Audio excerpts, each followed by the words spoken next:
Letter 25, on Reformation. With regard to these two friends of ours, we must proceed along different lines. The faults of the one are to be corrected, the others are to be crushed out. I shall take every liberty, for I do not love this one if I am unwilling to hurt his feelings. What, you say, do you expect to keep a 40-year-old ward under your tutelage?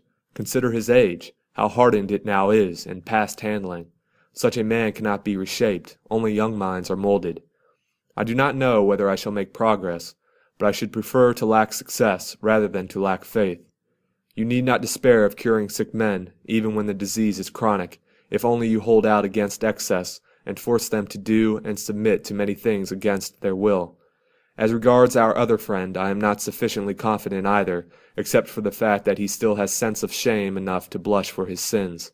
This modesty should be fostered. So long as it endures in his soul, there is some room for hope. But as for this veteran of yours, I think we should deal more carefully with him, that he may not become desperate about himself. There is no better time to approach him than now, when he has an interval of rest and seems like one who has corrected his faults. Others have been cheated by this interval of virtue on his part, but he does not cheat me. I feel sure that these faults will return, as it were, with compound interest, for just now I am certain they are in abeyance, but not absent. I shall devote some time to the matter, and try to see whether or not something can be done. But do you yourself, as indeed you are doing, show me that you are stout-hearted. Lighten your baggage for the march. None of our possessions is essential. Let us return to the law of nature, for then riches are laid up for us. The things which we actually need are free for all, or else cheap.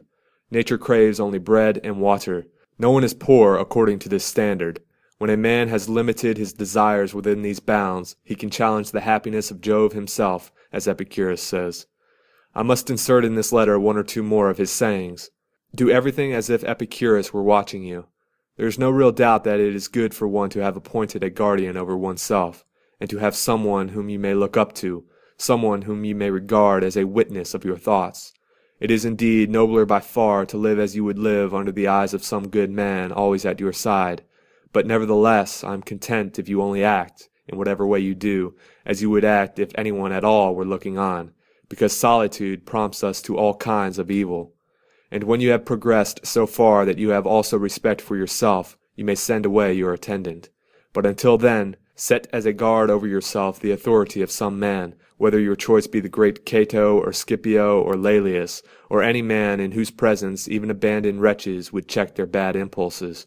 Meantime, you are engaged in making of yourself the sort of person in whose company you would not dare to sin. When this aim has been accomplished, and you begin to hold yourself in some esteem, I shall gradually allow you to do what Epicurus, in another passage, suggests. The time when you should most of all withdraw into yourself is when you are forced to be in a crowd. You ought to make yourself of a different stamp from the multitude. Therefore, while it is not yet safe to withdraw into solitude, seek out certain individuals, for everyone is better off in the company of somebody or other, no matter who, than in his own company alone. The time when you should most of all withdraw into yourself is when you are forced to be in a crowd. Yes, provided that you are a good, tranquil, and self-restrained man. Otherwise, you had better withdraw into a crowd in order to get away from yourself. Alone, you are too close to a rascal. Farewell.